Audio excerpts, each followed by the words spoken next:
Her ulu üstünlük bir karardan başlayar. Sen bir gün özüňe şeýle soraq berersin. 5 ýyldan soň men özümi nerede görmek islerim? Belki ak halatlı hünermen, belki de ulu kampaniýanyň yol başçysy, belki täze tehnologiýalar döredýän injiner ya da dünýäni gezip täze üstünlüklere ýeten ýaş hünermen. Arzular öz-özünden hasıl bolmaýar. Olar bilim, zähmet we dogrusalyk arkalamala aşar. Bugünkü saýlan saýlawy ertirki durmuşyn keskitleýär.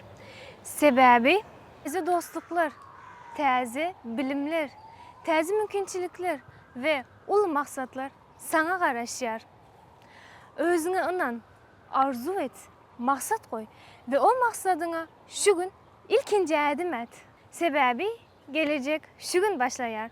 Daşar ýurtsa bilim almak, universitet saýlamak, resminama işlerinde yktybarly yol belent gözleýärmi? Onda Alazim danışmanlyk senin hyzmatynda. Bilime baran ýolunda geleceğine açylýan mümkinçiliklerin salgysy Alazim danışmanlyk elmide ama sizin hyzmatyňyzda.